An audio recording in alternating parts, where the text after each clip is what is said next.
হাওয়াটা একটু বলবো কম, ওখানে যা হাওয়া দিচ্ছিল টিকিটা এখন দিচ্ছে না, মাথা সেট হয়ে আছে। ভেজ ফ্রাইড রাইস আর কড়াই চিকেন অর্ডার দিয়েছি, আপাতত এখন অব্দি ভেজ ফ্রাইড রাইসটা দিয়ে গেছে। ইনি এখন ঢালছেন খুব ভালোভাবে, দুটো চামচ দিয়ে সার্ভ করার চেষ্টা করছে। ভেবেছিলাম ভিডিও করতে পারবো না, বাট ভেতরে কেউ চেক ফেক করছে না। প্রথমে ঢুকলাম, দেখলাম একটু চেক করলো যে টিকিট আছে কিনা, হ্যাঁ না ভিডিও করা চলবে না, এই ওই।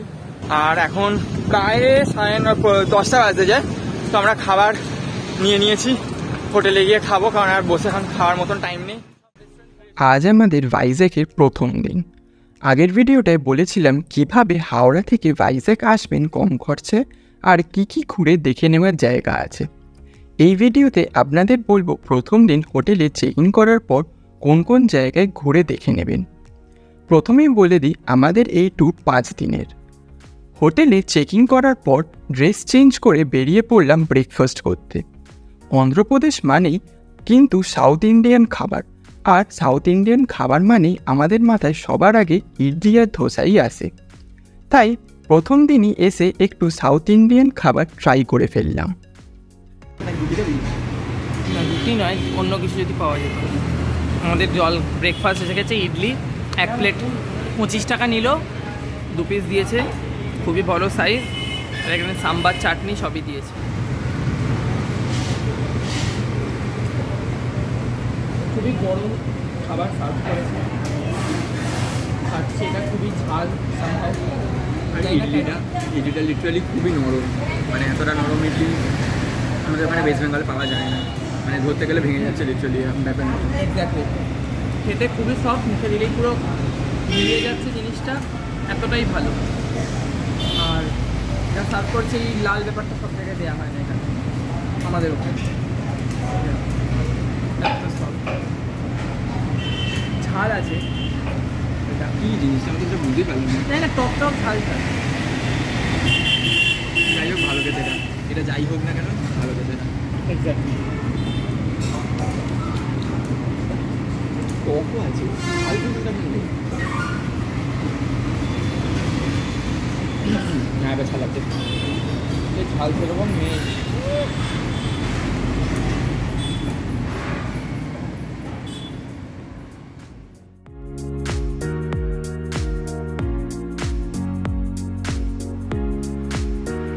আমাদের হাওড়া কলকাতার ধোসা ইডলির যেরকম টেস্ট, তার থেকে কিন্তু অনেক গুণেই ভালো এখানকার ধোসা ইডলি।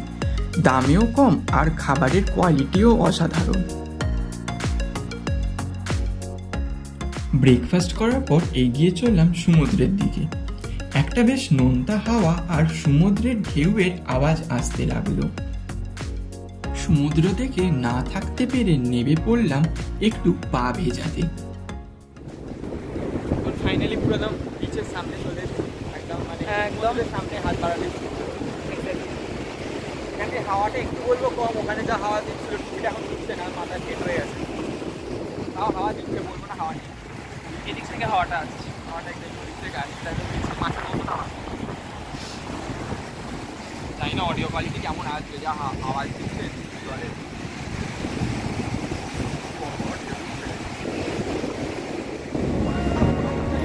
কোনটা?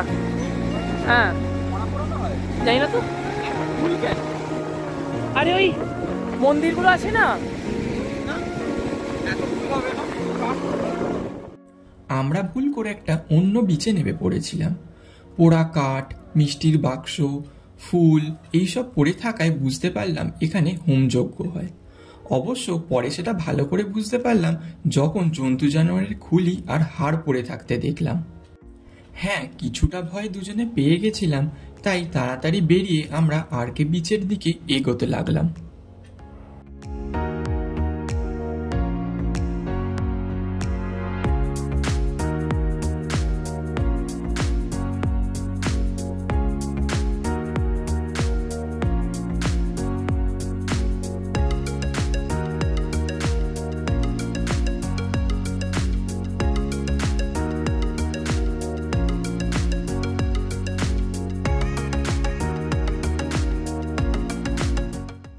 কিছুক্ষণ আরকে বিচে বসে সময় কাটানোর পর চলে গেলাম আজকের লাঞ্চটা সারতে। আমরা এইখানে খেতে ঢুকবো এবার।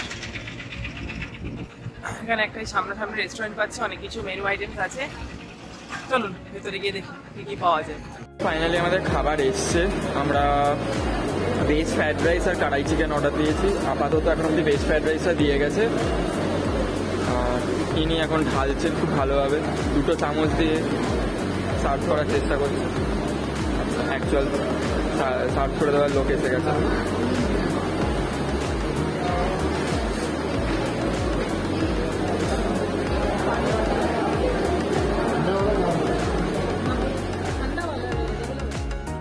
তাড়াতাড়ি লাঞ্চ সেরে ফিরে গেলাম হোটেলে।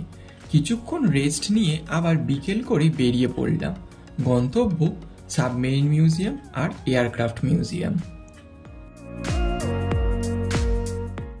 হোটেলের সামনে থেকে অটো করে চলে গেলাম সাবমেরিন মিউজিয়ামের কাছে।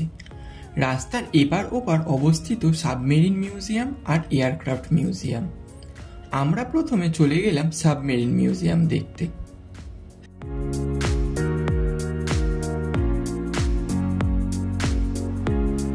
এখন অবধি এন্ট্রি করিনি, তো যেইটুকু বাইরেটা অবধি আছি তো সেই বাইরেটুকু ভিডিওটা করছি। যদি ভিতরে ভিডিও করার অ্যালাউ দেয় তো ভিডিও করব, বাকি বাইরে থেকে ভিডিওটা করছি যতটা করা যায়। এই সাবমেরিনটা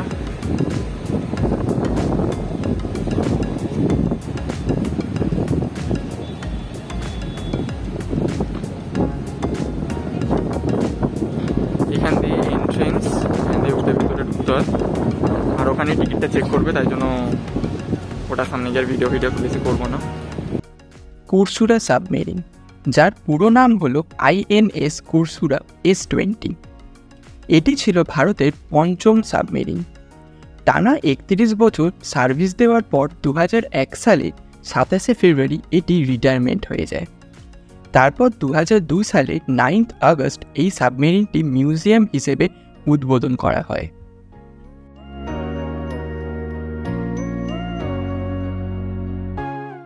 এবার বলে দিই এই মিউজিয়ামের টাইমিংটা। সোমবার থেকে শনিবার পর্যন্ত প্রত্যেক দিন দুপুর 2টো থেকে রাত 8:30 পর্যন্ত খোলা, আর রবিবার সকাল 10টা থেকে 12:30, আবার দুপুর 2টো থেকে রাত 8:30 পর্যন্ত খোলা থাকে এই মিউজিয়ামটি। সো ফাইনালি আমাদের সাবমেরিন মিউজিয়ামটা ঘোরা হলো। আর ভেবেছিলাম ভিডিও করতে পারবো না, বাট ভেতরে কেউ চেক ফেক করছে না। প্রথমে ঢুকলাম, দেখলাম একটু চেক করলো যে টিকিট আছে কিনা, হ্যাঁ না ভিডিও করা চলবে না, এই ওই। তো ওখানে ভিডিও করিনি। তারপরে কিছুটা পর ও পড়া শুরু করলো, মানে আমি একটু দেখার ভান করছিলাম আর ও ভিডিও করছিল। তো দেখলাম কেউই কিছু করছে না, অনেক লোকেরাই ভিডিও করছে। তো ভালো করে ভিডিওটা, খুব আমার ভালো ভিডিও হয়নি, কিছু ক্লিপস নেওয়ার চেষ্টা হয়েছে, কিছু কিছু ছবি তুলেছি। কারণ একটা মনে ছিল কে কখন দেখে নেবে, আর যদি একবার দেখে নিলে চার্জ করবে বেকারে। এক্স্যাক্টলি। তো মোটামুটি ভালো করে ঘুরেছি, বেশ ভালো লাগলো। ভেতরটা ফুল এসি আর খুবই ঠান্ডা। আর এবার ইচ্ছা উল্টো দিকে যাওয়ার, এয়ারক্রাফট মিউজিয়ামটাতে। ঠিক আছে, যাওয়া যাক তাহলে ওখানে। এবার ওখানে ওপারে যাই, গিয়ে টিকিট কাটি, কিরাম কি টিকিটের প্রাইস বলে দেবো, সবই ভিডিওতে থাকবে। বাই। রাস্তা পেরিয়ে 70 টাকা টিকিট কেটে ঢুকে পড়লাম এয়ারক্রাফট মিউজিয়ামে।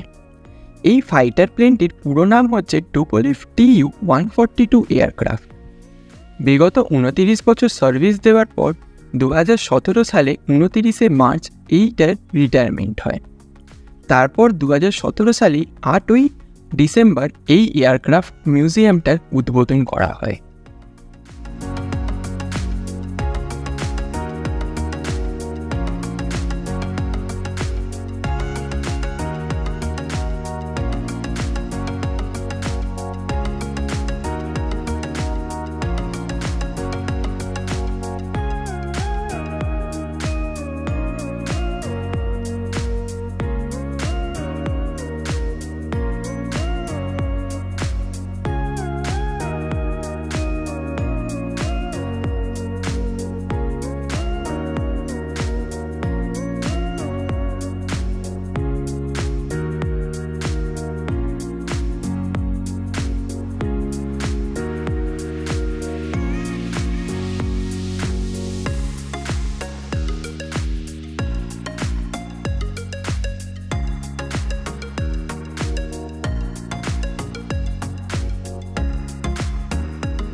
এবার আমরা অ্যাকচুয়াল এয়ারক্রাফটে উঠছি। এবার এই ক্ষেত্রটাও মিউজিয়ামটাই ছিল, বিভিন্ন ইকুইপমেন্ট কীভাবে কি কাজ করে অ্যান্ড অল, সেই সব একটা খুব সুন্দর একটা ডেমনস্ট্রেশন করা আছে। আর এরপর আমরা অ্যাকচুয়াল এয়ারক্রাফটে উঠছি, যে TU-142 এয়ারক্রাফটটা চলো দেখা যাবে।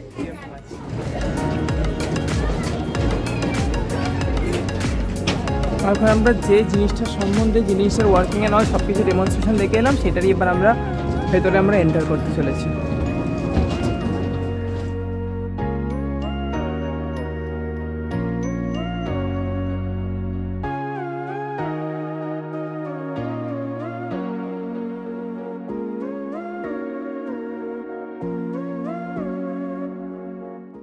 এবার বলে দিই এই মিউজিয়ামের টাইমিংটা।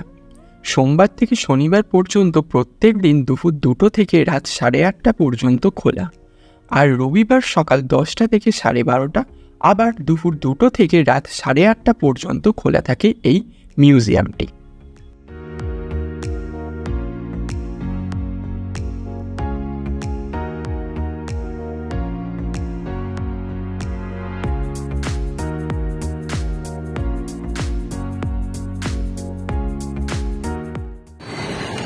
সো ফাইনালি আজ আমাদের ঘোরাটা শেষ হলো, আর এখন লিটারালি আমরা যেই 3.5 কিলোমিটার না 4 কিলোমিটার কাছাকাছি অটো করে এসেছিলাম, সেই এবার রাস্তাটা এখন হেঁটে ফিরছি। আর এখন প্রায় 10টা বাজতে যায়। তো আমরা খাবার নিয়ে নিয়েছি, হোটেলে গিয়ে খাবো, কারণ আর বসে এখন খাওয়ার মতন টাইম নেই। সব রেস্টুরেন্টগুলো চা দিচ্ছে যে বন্ধ করে দেবে। তো এখন লিটারালি হাঁটছি, খাবারটা নিয়ে নিয়েছি, এবার হেঁটে যেতে আরও 10 মিনিট লাগবেই। এবার যাবো, গিয়ে একটু ফ্রেশ হবো, হয়ে খাবো। আজকের দিন শেষ, বেসিক্যালি ভাইজাগের একদিন শেষ। কালকের দিনটা দেখি, এখন তো প্ল্যান করিনি, রাত্রিবেলা গিয়ে প্ল্যান করবো কালকে সকালবেলা থেকে কী করবো। তো ডে 2 মানে ভাইজাগের ডে 2 যেই আমাদের প্ল্যানটা হবে সেটা রাত্রিবেলা হবে, এবার কাল সকালবেলা ভিডিওতে সেটা আমরা বলে দেবো একদম। তো good night, take care, hope you guys like the video. যদি ভালো লেগে থাকে অবশ্যই লাইক করো, কমেন্ট করে জানাও আমাদের কেমন লাগলো, বা তোমাদের যদি কিছু সাজেশন থাকে সেটা আমাদের অবশ্যই জানাবে। আর কোন কোন জায়গা ভালো লাগলো সেটাও কমেন্ট সেকশনে জানাও। আর অবশ্যই নিজের বন্ধুবান্ধবদের সাথে শেয়ার করতে ভুলবে না, তার কারণ যত লোকে জানবে তত অনেক কিছু সম্বন্ধে লোকের আরও অ্যাওয়্যার হবে, আরও জিনিসগুলো আরও ডিটেলে বুঝতে পারবে। So thank you for watching, please take care, let's see in the next video, by.